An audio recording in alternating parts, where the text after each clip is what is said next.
And I want to introduce our final panel, which is going to be focused on China. Thank you. Water, food, climate, and policy. And the moderator of that panel is Professor James Leckie.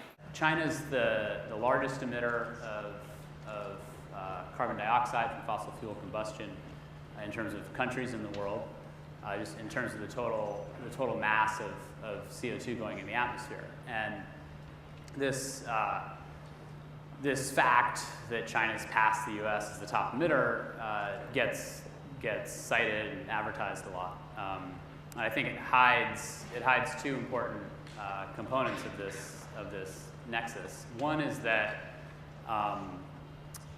in per capita terms, China's emissions are a fraction of the U.S.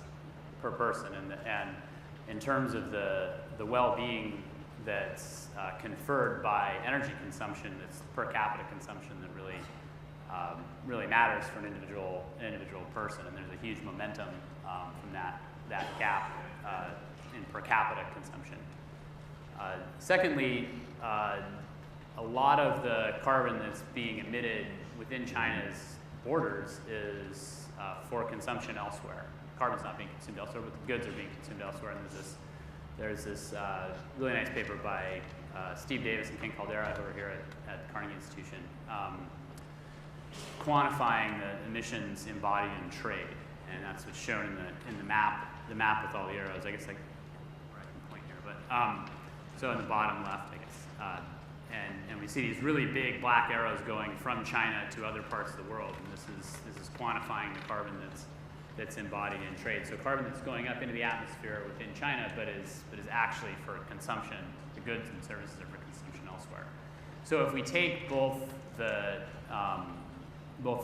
per capita gap and then also the consumption accounting, there's a huge difference in per capita consumption-based emissions between China and the U.S. In fact, we're about 4 times per capita in terms of consumption. And so given China's population, there's really a huge potential emissions that exists if China becomes like we are in terms of our energy profile, and that's one way of accounting for that is shown on the right in that map.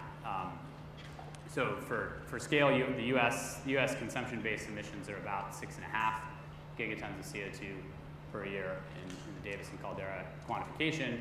If you just elevate everyone in China up to our consumption profile, then it's about 4 times that, between 3 and 4 times that. So that's a big increase potentially in the global emissions. So that's the energy part of this nexus, which is really a huge momentum towards climate change.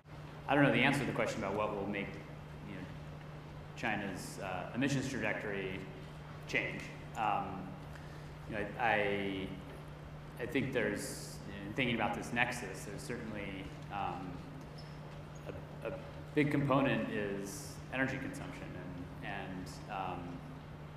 that I showed this kind of simplistic calculation of thought experiment of what if you elevate everyone in China to look like look like me, in terms of my energy consumption and carbon emissions, and that may not be the way the world turns out, but I think it's clear that it will be somewhere in between there and what there is now, right? It'll be more than what there is now. So I think it's a daunting challenge how to optimize all 4 components of this nexus. I think ensuring access to energy resources for that many people is a big challenge in itself, and then how to minimize changes in climate and the impacts in water and food makes it even more challenging. So I certainly don't have the answer. I'm sure there are dimensions that I'm not thinking of through